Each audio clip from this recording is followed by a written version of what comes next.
Nope, it says we're live. Hi, this is Ron with the radiologictechnologist.com blog and YouTube channel. We're trying something new here. It's a live Q&A. I don't know if anybody will be able to log on. The data on my website shows that a lot of people surf while they're at work. Big surprise. So maybe there's patients, that prevent people from getting on, or I only gave about a 30-minute heads up on our Facebook group that we would do this because we've had a really busy day, crazy day. The homecoming parade was today. We have 6 daughters, so of course one was in that, and so we just kind of been running around, but we've had a good time lately. I more so than usual because I've been able to get Lisa in some of the videos with me and give her perspective because she is a working X-ray technologist as well. And of course, I'm licensed in X-ray and CT and went to ultrasound school and learned MR and then ended up in management. So I've been sharing kind of my thoughts and experience on our field through the blog and the YouTube channel. And I thought it'd be kind of fun to see if we could do a live Q&A and answer any questions that might be out there. So if you have any questions, type them up in that live chat area and we'll try to answer them. And until then, I figured maybe we would just chat about what we like, the field, maybe what the pros and cons are. And since I've kind of done a couple of those, I'll just let you go first. What I like about my job? Mm-hmm. Like what it is, so they know that you're an outpatient, basically. Yes. So I'm an outpatient, which is very nice with the family. I just am part-time, so I only work a couple days a week. I work 12s. And so I get about 24 hours a week. It's Monday through Friday, no weekends, no call, no holidays. I get all the holidays off. Not a ton, but I get the major holidays off. Thanksgiving, I have to go back in the day after Thanksgiving. But Christmas, typically the other holidays like 4th of July, Christmas Eve and things like that, we do half days. New Year's Eve, half day, have New Year's Day off. So I'm kind of spoiled. I really like what I do. I'm also hoping to kind of make a move to it's kind of like a 5 days on, 5 days off with it follows through the weekend. So it goes through 2 pay periods. I would do 3 days, then 2 days, and then I would have a whole week off. And it would just be 9 to 5, which would be really nice for my family, being that my kids play sports. So I do miss those sometimes with the 12-hour shifts, which is hard for me. My kids are okay with it because I go to most everything. But for me, I like to watch my kids play their sports and have fun and enjoy that. So that weighs on me a lot. So I'm fingers crossed that this new position comes through and that I can get off at 5. So then I won't miss any of the sports anymore. And that's something that we've enjoyed through our careers is the different abilities or different shifts. Like early on when I was doing X-ray and CT, I did 12-hour shifts on the night shift. So I would go in at 7 p.m. and get off at 7 a.m., which meant I was home all day with the kids. I would actually come home about 7 in the morning, and I could pick them up and take them to school so I could see them, and then come home, go to bed, sleep till 2-ish, and still get a good day's worth of sleep, and then go back and pick them up and bring them home, or Lisa would pick them up and bring them home. Well, yeah, it was nice when I was in school. Yeah. Because you worked the weekend, Friday, Saturday, Sunday. We missed kind of the weekends with you because you were sleeping, but I can remember plenty of Saturdays when he was coaching soccer where he was exhausted, but he still did it, but it made it so that I could go to school full time. He could work full time. And at that time, he was also going to school full time. Luckily, he was in clinicals and he could kind of do that on his own hours, which was a plus for us. But this is definitely a field where you can work it to your advantage if you're smart and you pick up the shifts that work best for you, because they're, like you said, there's lots of different shift opportunities because, your hospital's open 24/7. And if you don't want that, holidays and things like that, then there's always the clinics. I mean, our hospital has the hospital and 4 or 5 different small little clinics that run just Monday through Friday. So yeah, so even as a student, I picked weekend rotations for my clinical hours. And or no, wait, yeah. Well, first the job I had at the hospital was like an ICU tech, and I picked 216s at my job so that I could go to school during the week. But then during my was that my for clinical, X-ray or ultrasound? I think that was when I was in X-ray. So when I was in ultrasound, I was working X-ray. Yeah. But there's a lot of different shifts. You know, there's even 4-hour shifts. There's the morning run, we call it, when you come in at 4 or 3 a.m. and you just do all the morning portable chest X-rays on ICU patients and floor patients. There's people that's what they do. They come in at 3 or 4. They do 20 to 40 or more X-rays, and then they're off by 8 or 9 a.m. and they're done for the day. Part-time, you know, there's full-time, part-time, and PRN. And full-time's anything typically above 32 hours a week, and part-time can be all the way down to 8 hours every 2 weeks, 8 hours a pay period. And then PRN is just whatever you work. So I did day shift, I did night shift, I did some swing shifts from 2 to 10. But what I liked about it was doing 312, so you had 4 days off a week, and that's for the most part what I always did was 312s. And that's what you're doing right now is 212. So she has 5 days off a week. But also don't forget that in a clinic, I only do X-ray. I do have a quick care that I service. So I get the quick care and then doctor's offices, walk-ins and things like that. So we can get decently busy, but I do not do fluoro. I do not do OR. So those of you that like those things, clinic probably would not be the best choice for you.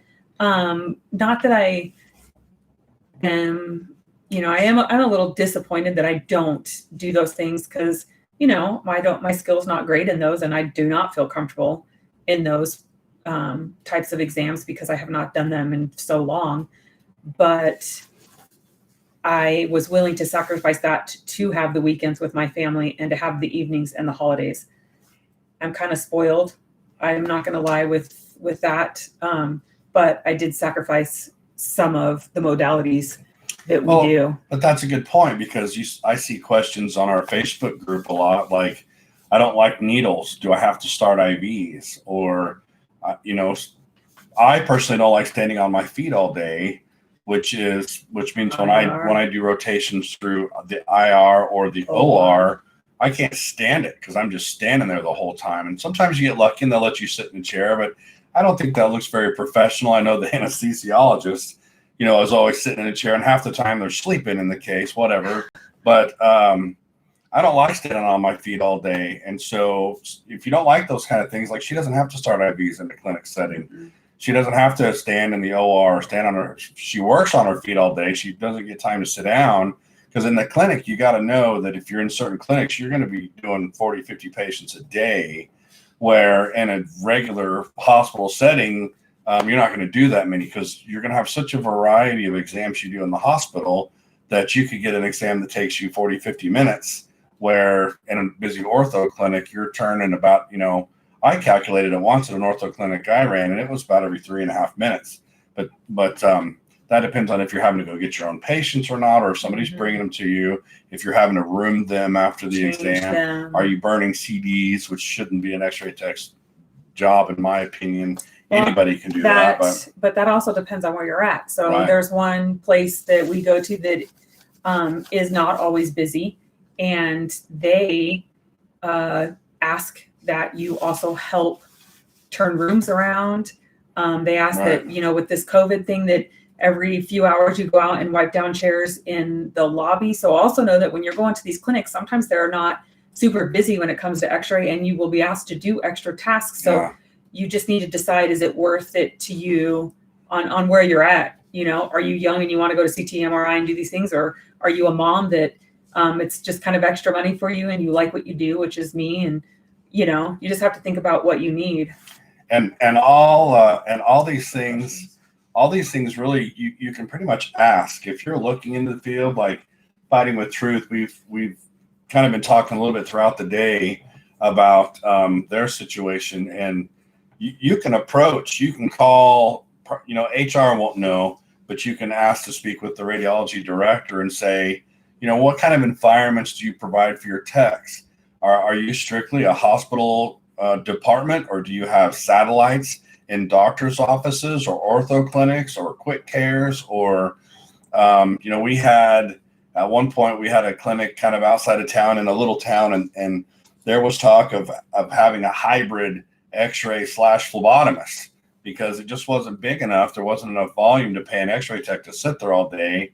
So they wanted them to also do phlebotomy in back office. So Finding with Truth said, I just finished my prerequisites for nursing, but I currently work as a CNA in the med surg unit, and most of the nurses look unhappy.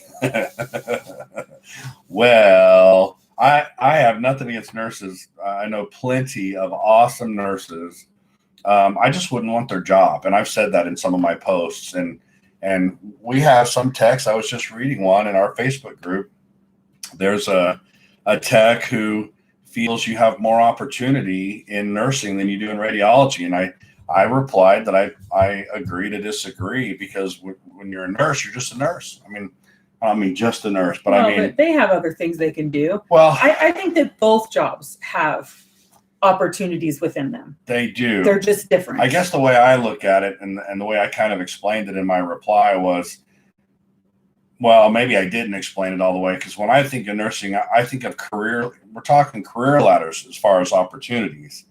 And in radiology, you can go from X-ray to CT to MR to ultrasound to nuke med to IR to PET to nuke med to radiation therapy, and that's just in the department. And then you can go be a vendor rep, or who trains people about the equipment, or an apps rep who trains you how to use the equipment, or and I've got posts on all those things. And to me, a nurse, you're either a nurse, or you're a nurse anesthetist, or you're a nurse practitioner, and that's it. But what this other person was saying was, yeah, but those nurses can go work in a doctor's office, or in a school, or in an ICU, or in an ED, and you can see, the traumas or no traumas, or for an insurance company where you don't even see patients.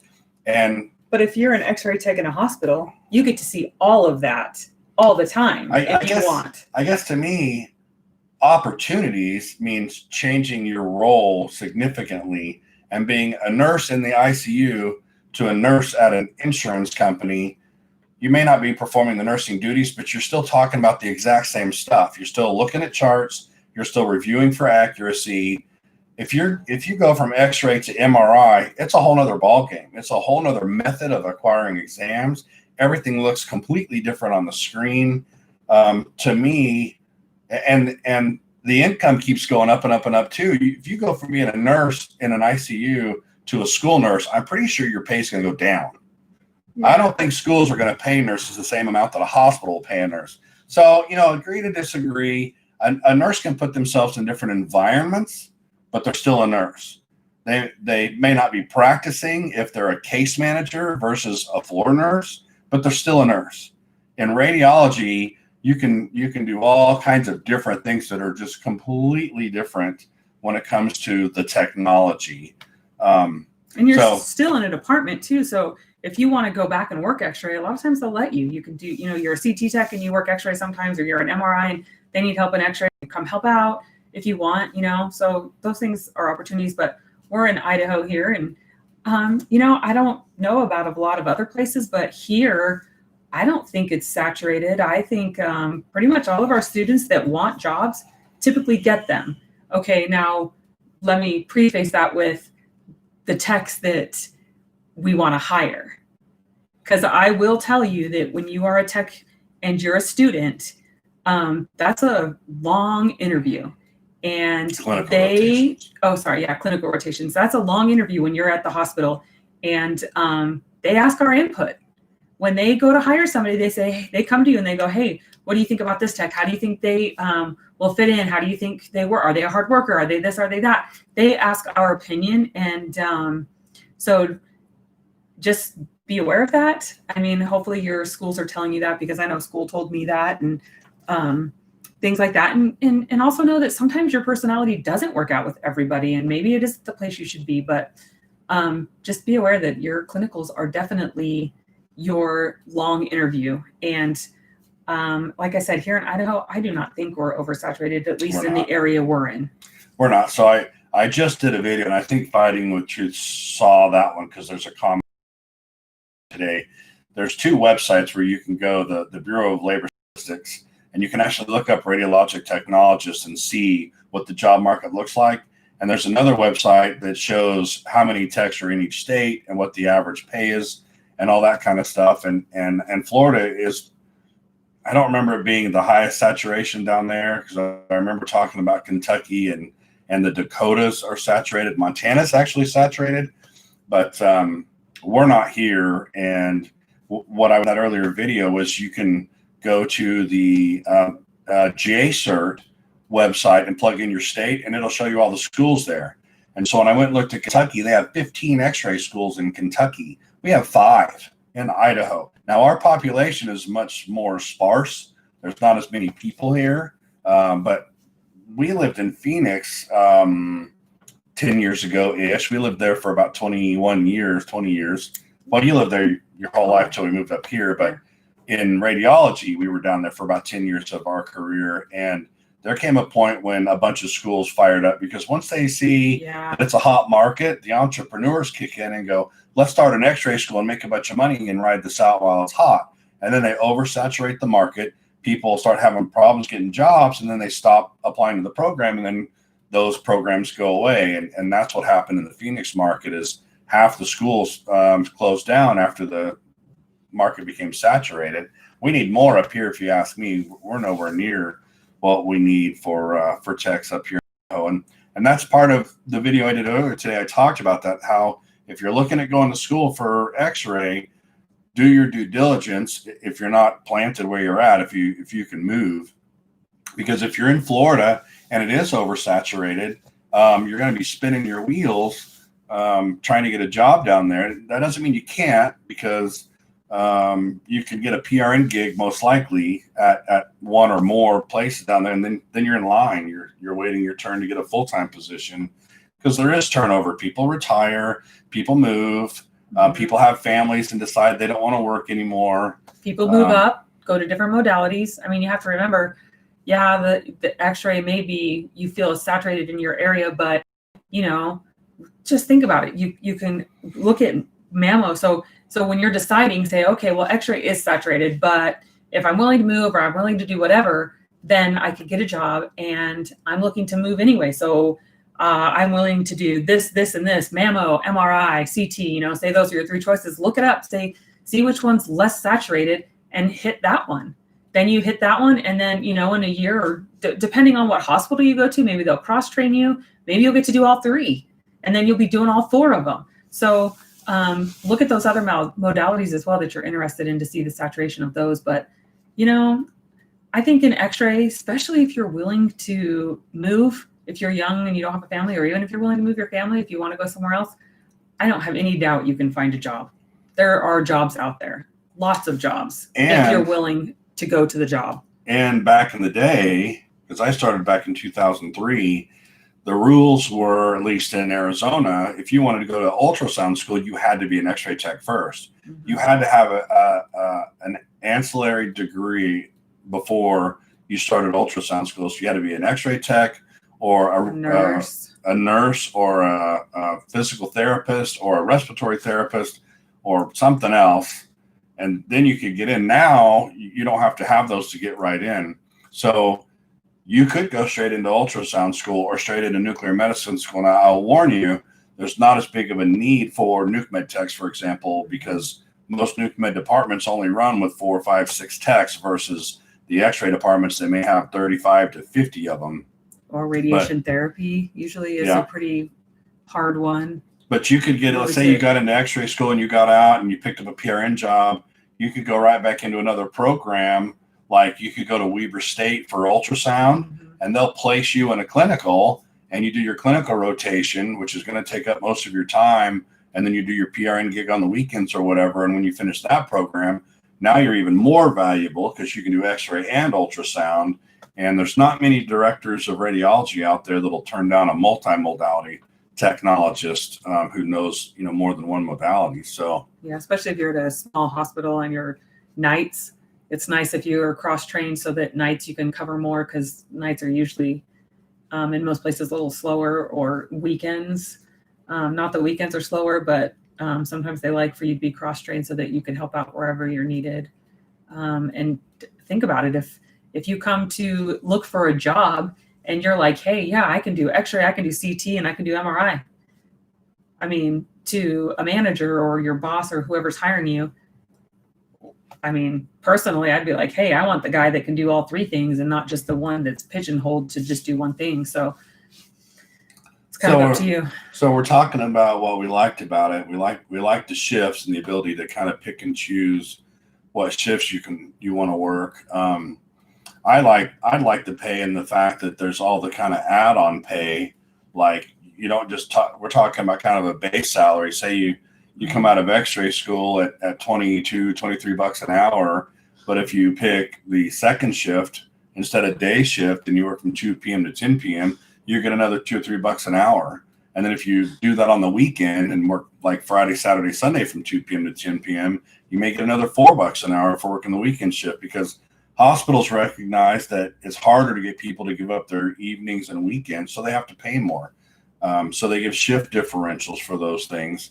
And then if you want to play the call game, you can be on call, which means you get paid just to be available when you're not working, so that they can call you if they need help. That's 2 to 3 bucks an hour. And usually it's like an entire weekend. You take a Saturday, Sunday, it's 48 hours. It's 3 bucks an hour. So you're looking at 150 bucks every weekend that you pick up just to be available.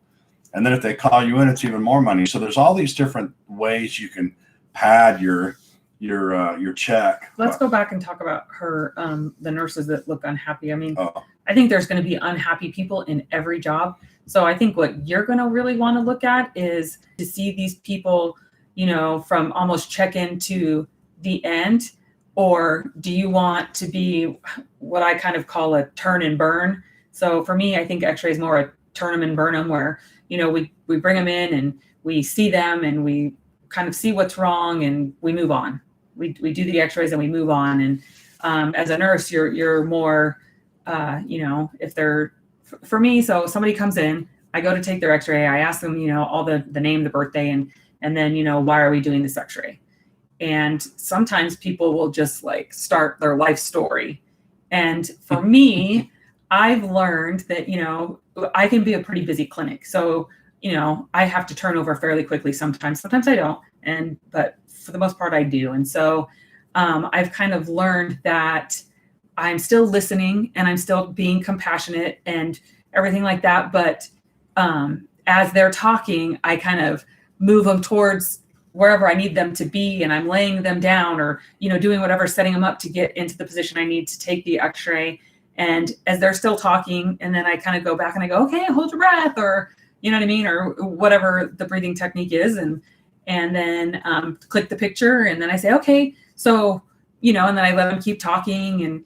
And whereas a nurse, you really have to stop and listen. You have to listen to everything they're saying, because that's kind of your job. You're trying to figure out what's wrong. You're trying to,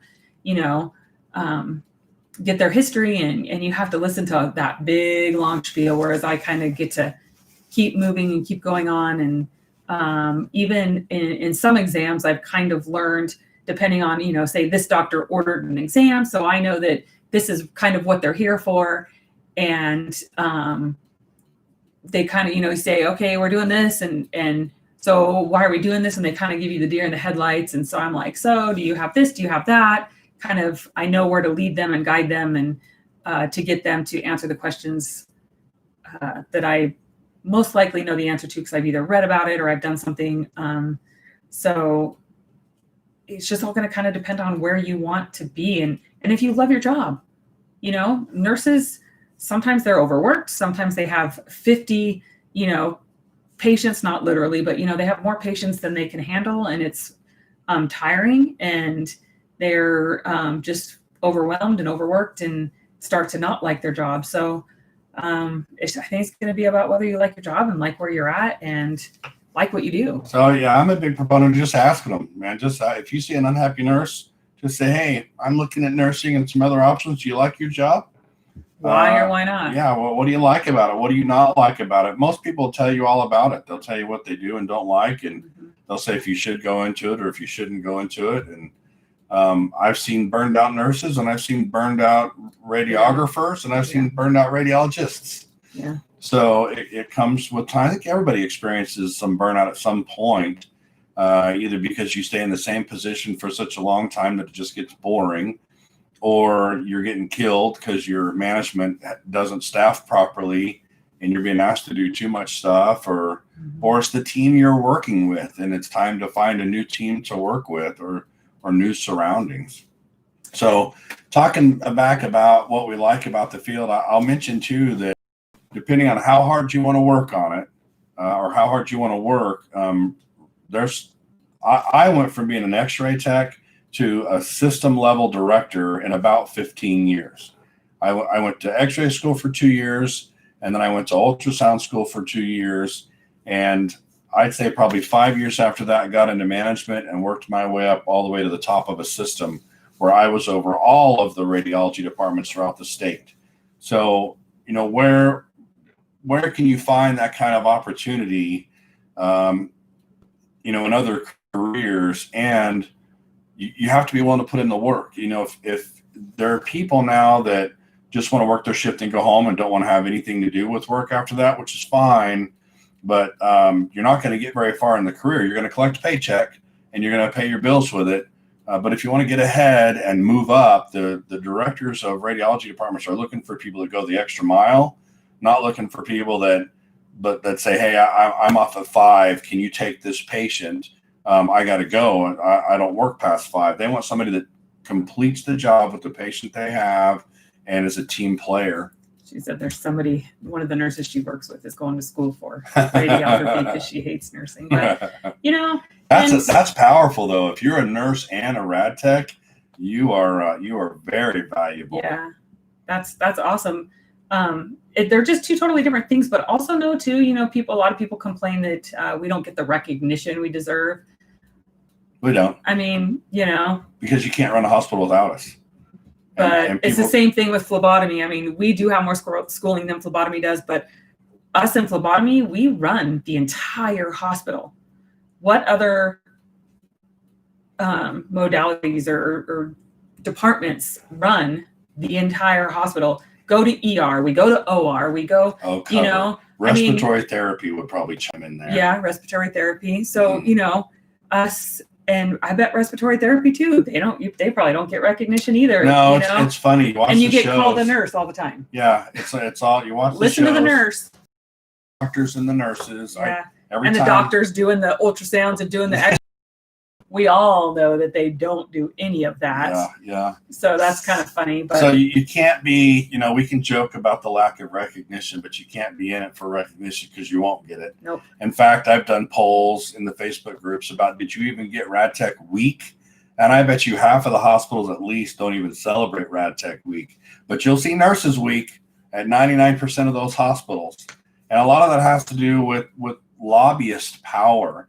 The nurses have a huge lobby group in Washington that pushes. That's how they got nurse practitioner through. Now they've got a doctorate in nursing, so they're called doctors. A doctorate of nurse practitioning. They can open their own clinic and work all on their own. Yep. And that's what I envy about nurses. Nurses can go all the way to the top that way and be their own clinician. PAs can't even do that. PAs have to work for a doctor. As radiographers, we can go up the ladder to management if you want to do that. I don't know if I recommend that at this point. But also that if you do want to do management, most places require a bachelor's degree. Oh yeah, and some even a master's degree. So know that you'll need more schooling, which is not, if that's what you want, just know that, like I said, most places to get up into management requires at least a bachelor's, and yeah. And I'm not even interested in that. Yeah, and some places won't cross train. I mentioned that in some of my posts and my other YouTube videos. When you're interviewing for a position as a radiographer, you should always ask, do you cross train into advanced modalities? And they either say yes or no. And if they say no, you should be concerned, because that means they're hiring from outside to fill those positions and you don't have a chance of promotion. If they say yes, you need to say how often. And they may not know the answer because they're not used to being asked that question, but you should ask it. And if they say, oh, we train a couple every year, that's awesome. If they say, every 4 years or whatever, you got a lot more turnover than that in regular size hospitals. If you're in a little 30-bed hospital, there's not a lot of turnover. But if you're in a 200, 300, 500 bed hospital, you're going to constantly have people retiring, people moving, people getting sick and dropping out, people having families, all kinds of reasons. And as soon as an MRI spot opens up, you grab somebody from MRI or CT or somewhere and you cross train them. And that takes 6 months. Then you got to backfill them in their department, which means if you take a CT tech and cross train them in MRI, you got to pull an X-ray tech up to CT. And it's this wonderful cascade effect that creates opportunities for everybody within the department. So you should ask that in the interview. Do you guys cross train? Because that's the sign of a management that cares about the staff. But know that it's very expensive for them to cross train you. So that's why a lot of places don't do it. So alternatively, there are also schools. You can go to school and go to school for CT, and then you do clinicals, and then you can take your boards and get your license if your hospital won't do that. Same for MRI, same for ultrasound, same for all of those. I think that the smaller hospitals tend to be more apt to cross-train because they're not quite as busy, and they have the time to cross-train you, and they need you to be cross-trained so that they only have to have 1 or 2 employees instead of 5 for every modality, 1 for every modality, they only have the one that does all of them. So maybe that's part of your decision, but also know that if you're at a smaller hospital, you're probably not going to get as much money. I mean, well, maybe if you're multimodality, but when you first start out and you're just an X-ray tech, until you learn the other modalities, then maybe your pay raise will go up. But know that, once you learn those modalities, and if you were to go to a big hospital and do just MRI, most likely you're going to get paid more money. But at first, maybe you're better off to go to that smaller hospital, get cross-trained so that you can move over to that big hospital. And that is part of the risk management takes cross-training. Is you cross-train an X-ray tech and MRI, they graduate and take their boards, they could bounce to the competitor and pick up an extra $5 an hour if your pay isn't competitive. And so you've got to kind of have a mutual respect to the point where if I cross-train you, you're not going to leave me high and dry. And you don't always get that. Sometimes people will still bounce and the grass is greener somewhere else. And I've even had people leave and come back. Because the grass wasn't greener. Because it wasn't greener. And they were a good tech and I wanted them back. And, we had a little dialogue about, let's hope that doesn't happen again. Sometimes money's not always worth it. You move somewhere for money because it's more money, but it's not or it's farther away. Work environment. Yeah, or you're driving. Gas money. I mean, here we don't have awful winters, but I'm an Arizona girl. And so for me, driving in the snow is not my favorite. So I'd rather just, have to go a short distance than a longer distance, with us being a smaller, more rural type areas out here. The other hospitals that are considered close are 30, 40. Not that close, but really we're small towns, so not a lot of traffic.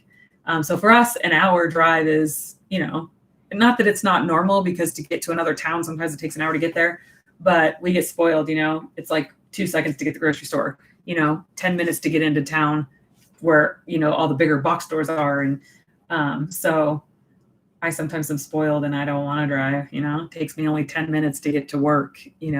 I know that I have like exactly 15 minutes from the time that I leave my house, then get out of my car and I'm able to clock in. So, for me, even if it was less money, it's worth it because I only have to drive 10 minutes and I save gas money. I save, other things. So also keep those in mind. That's something I did a video on negotiating pay when you apply, because there's actually a couple articles on the blog about how to investigate the hospitals that you're looking at to make sure that they're dependable, that they're not high turnover in management, and to check feedback from people that have worked there. Of course, you're always going to have people that don't like it, but you need to check where you're applying, and you need to know how to interview, and you need to know why they're asking certain questions. I've written all those out for you. There's certain answers they're looking for, how you answer certain questions. There's certain, there's so many questions you can be asked in an interview. you really kind of have to Google interview questions to see what all's out there. But I list a lot of those in a couple of posts, and we can go into that in another video. We're already at like 35 minutes. So if you watch this after the fact and you think of some questions, leave them in the comments. Maybe we can do this like on a weekly basis and get in the habit of doing them once a week so people know when they're going on. And I'll post it in the Facebook group with a little bit of heads up notice. So if you're a member there, you'll know they're coming. Or if you subscribe to this channel and hit the bell, I think it sends you a notification when we're live. And we're happy to answer. I can walk you all the way through from getting into how to get into school to finding the right clinicals to getting financial aid or paying for the school. And I, like I said, I've been all the way through management, and Lisa's been doing it for about 10 years now. So she can tell you a lot of the aspects of being a tech and that kind of stuff. And we're happy to help everybody out. I recognize when I go to these administrative conferences, I always see these two groups at the socials. There's the gray hairs and the younger people, and they're not mingling. And my worry is everybody coming into the field is going to have to learn all over again because the older people aren't sharing.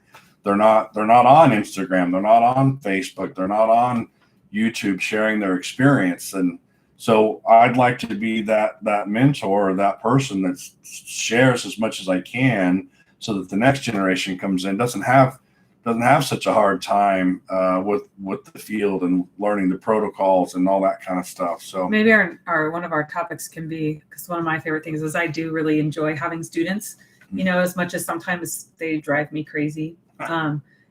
Different personalities, having to learn each kid, they come through for not very long period of time, and ours they kind of rotate, and so I don't get to see them a lot, but it's kind of fun. I'm more of a laid back, let them try to figure it out, ask me questions if they have questions, but kind of let them try and do it. Obviously if they're way off, I jump in and say, okay, this is what we need to do. But, I try to let them do it because for me personally, I learn by doing. And so I try to let them do. And my philosophy is, if you ask me, or you know what I mean, or if you're brand new, I say, this is how I do it. But listen to everybody. My counterpart, because like I said, I work 2 days, and I have a counterpart who works 3 days a week, and she's amazing. Totally different personality than me, but her book knowledge is like nobody else. She can when you ask questions, it's like, okay, this is what the book says, and she can just tell you exactly what the book says. Me, on the other hand, not so much. I can just tell you, this is kind of how I do it, and this is why I do it. And sometimes they'll ask me, what's the angle on this? And I'm like, about 5 to 7. And I go, but let's look it up to be exact, and so I'm not afraid to go back and look in the book, but I'm all about that. This is how I do it.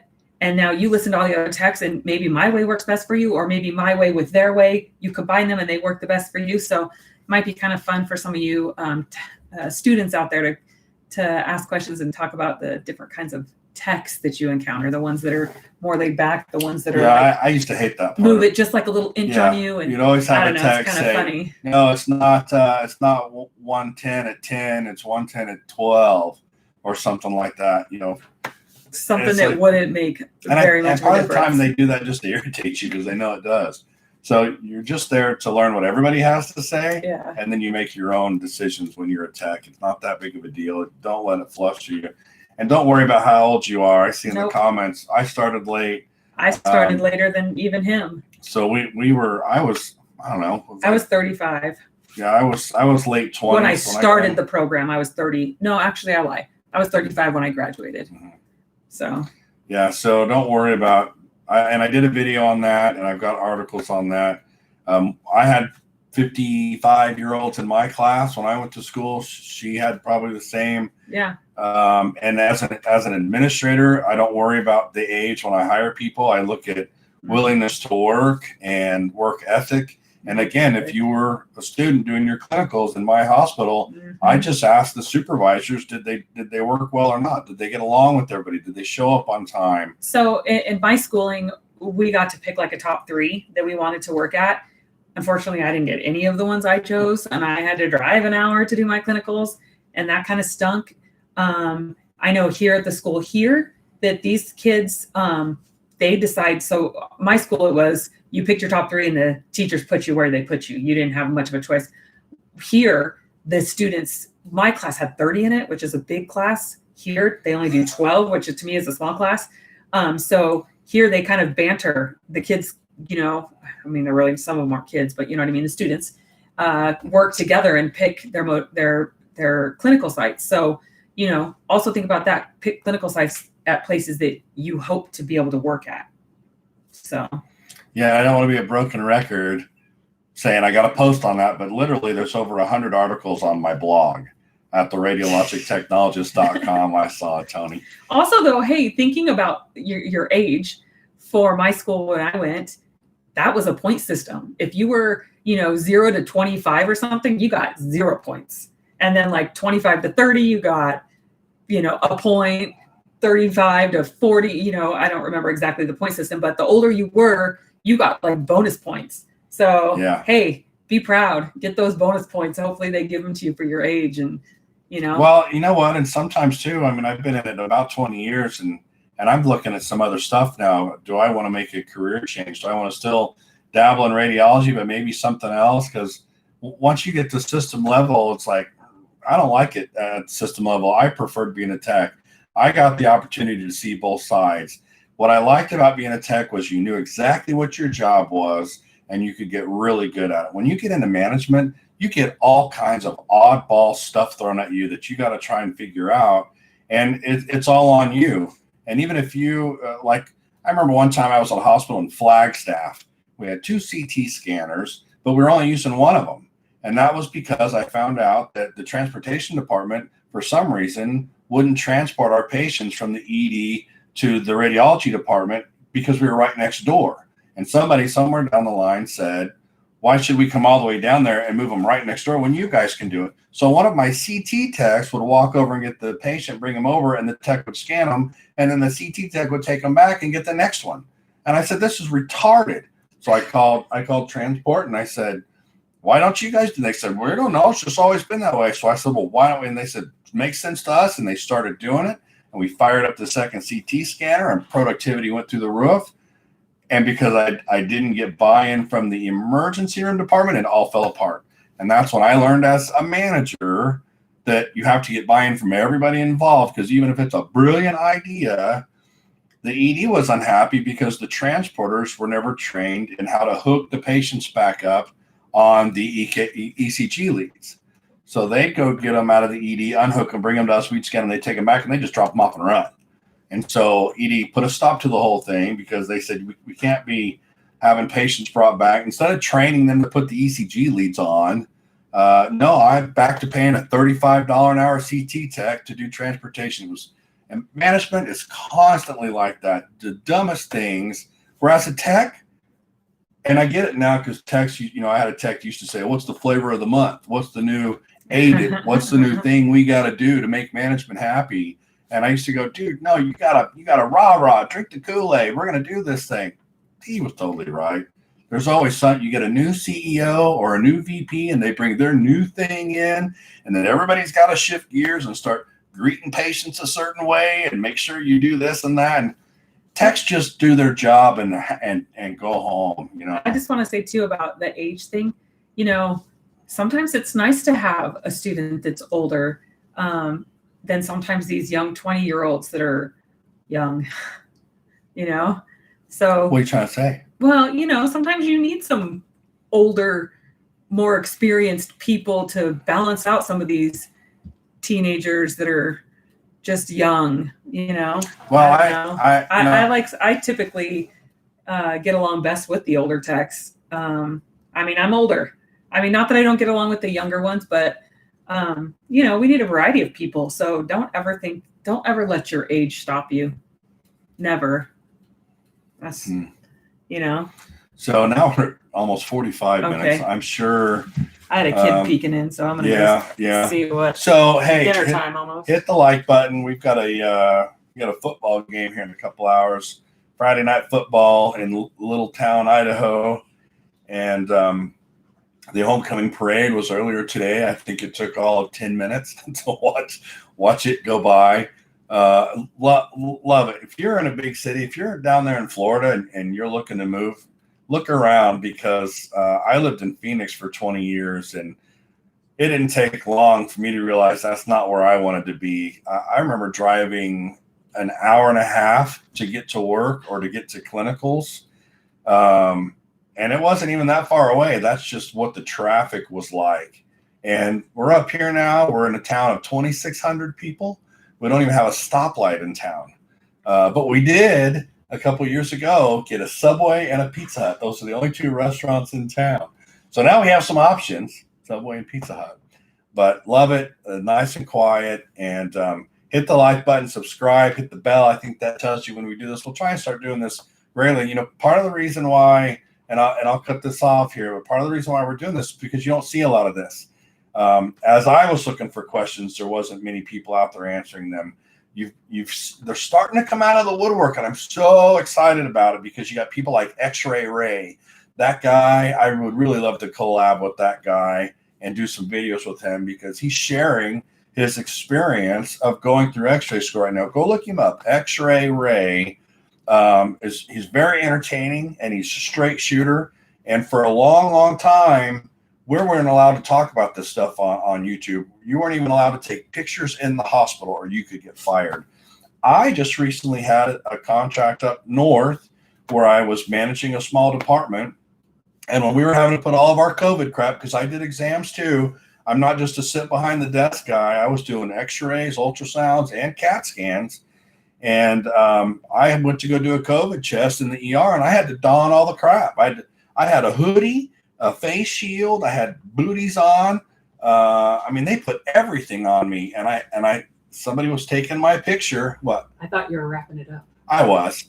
I'll wrap it up. Kitty cat. But I'm just warning. I'm trying to promote, share your experience if you're in our field, because what I was saying was somebody took a picture of me wearing all this stuff, and I did some poses, and I posted that on Facebook, and I said, I was working on my birthday, and I said, here I am on my birthday, giving patient care, fully gowned up, fighting the COVID monster. And I got called in to the HR department for posting a picture of me. You couldn't even tell it was me, fully gowned up. So my point is, you got to be careful what you post, where you work, because some places are just ridiculous. But more and more people in radiology are coming out and sharing their experiences, and I highly promote that, because how else are we going to get the word out about what we do and how you get into the field and what we're learning and what we like about it and don't like about it if people don't start sharing this stuff?